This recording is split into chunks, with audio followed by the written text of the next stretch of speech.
Whoop. Ahoy, ahoy, ahoy. Welcome to Fang Session Channel, guys. So, yun. Magre-rehouse tayo ngayon. Or meron na tayong alagang papakawalan, no? For this video, guys, ibibigay na natin tong ang Crassicoda Androctonus. Pwede na! Crassicoda na dalawa. Parehas na male to, guys. So 5 star at saka 16 star, no? So ayun, ubayan na natin siya, guys, sa ibang mag-aalaga, no? Wow naman! Wow! Wow! So shoutout sa iyo, idol. Yun si Brother John, no? So yun, papaubayan na natin sa kanya to, dalawang Crassi na male. So yun, namatay ang ilaw. Alright, wait lang, guys. Ayun, so sorry, namatay ang ilaw, no? So train natin silang ilagay dito, guys. So parehas na pre-molt na to, no? So train na natin silang ilipat. So ito, guys, yung kanilang paglilipatan, no?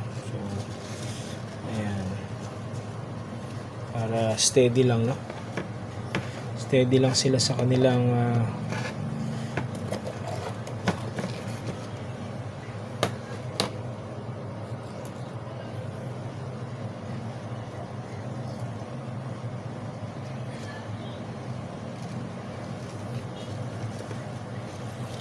dahan-dahan lang tayo, guys.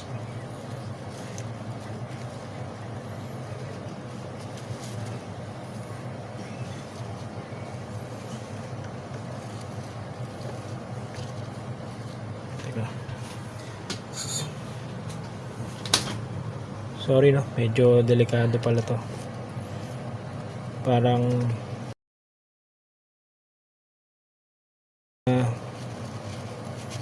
specimen. So yun, sana hindi siya magwala.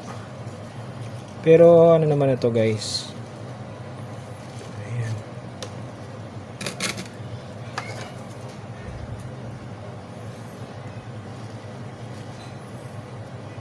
Ayan. So hindi na natin masyadong importante, buhay ang pag-transfer natin, no? So yan, buhay.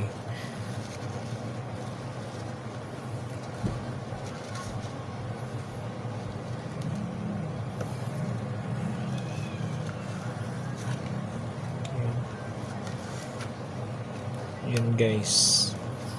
So yan, medyo pangit yung ating pagkakabalot to, pero safe naman siya dun, guys. Malapit lang naman din yung biyahe nito.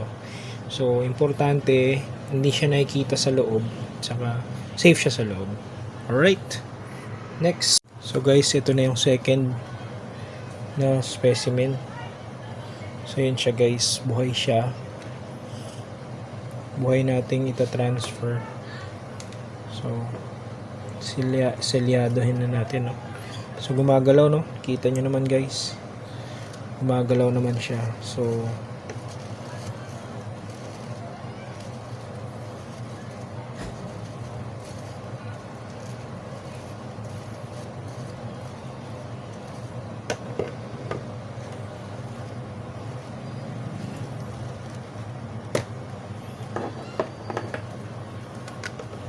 yun. So yun yung dalawang Crassicoda natin.